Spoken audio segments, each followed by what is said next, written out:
আমাদের শিমুল তুলার বালিশ, এই শিমুল তুলার বালিশগুলো হচ্ছে যে সাইজটা হচ্ছে 18x26, পাইপিং দেওয়া থাকবে এবং জিপার দেওয়া থাকবে এই বালিশগুলো। আর এই বালিশগুলো আপনারা আমাদের থেকে 600 টাকা দিয়ে ক্যাশ অন ডেলিভারিতে সারা বাংলাদেশে হোম ডেলিভারি নিতে পারবেন। আপনারা যারা এই ধরনের বালিশগুলো নিতে চান তারা যদি একসাথে 5টা বালিশ নেন তাহলে কুরিয়ার সার্ভিস হবে অর্ধেক অর্ধেক আমরা দিব, অর্ধেক আপনি দিবেন, কুরিয়ার সার্ভিসের মাধ্যমে নিতে পারবেন। আর যারা এই ধরনের শিমুল তুলার বালিশগুলো একসাথে 10টা নিতে চান ফ্যামিলির জন্য, তারাও কিন্তু এই শিমুল তুলার বালিশগুলো একদম ডেলিভারি চার্জ ছাড়াও নিতে পারবেন আমাদের থেকে সারা বাংলাদেশে হোম ডেলিভারি। এছাড়াও আমাদের কাছে রয়েছে যে ম্যাট্রেস গুলো বা জাজিম গুলো, এগুলা কিন্তু 50 কেজি থাকবে।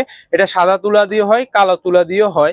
এগুলা কিন্তু যেটা তিশা কাপড়ের এটি 4500 টাকা, গ্রামীণ চাকে যেটা সেটা হচ্ছে যে 3800 টাকা দিয়ে আপনারা আমাদের থেকে নিতে পারবেন। আর এই প্রোডাক্ট গুলো কিন্তু আপনাদের মতো করে কাস্টমাইজ করে কাপড় চয়েস করে টিসা কাপড় এবং গ্রামীণ চাক দিয়ে আপনারা তৈরি করে নিতে পারবেন আমাদের থেকে। এছাড়াও আমাদের কাছে রয়েছে কোল বালিশ, পোষণ বালিশ, এছাড়াও আমাদের কাছে রয়েছে বিভিন্ন ধরনের সাদা তুলার বালিশ গুলো। এই ধরনের বালিশের কালেকশন দেখার জন্য, আপডেট প্রাইস জানার জন্য আমাদের চ্যানেলটাকে সাপোর্ট করতে পারেন, যাতে করে আপনারা আমাদের থেকে একদম হোম ডেলিভারিতে নিতে পারেন।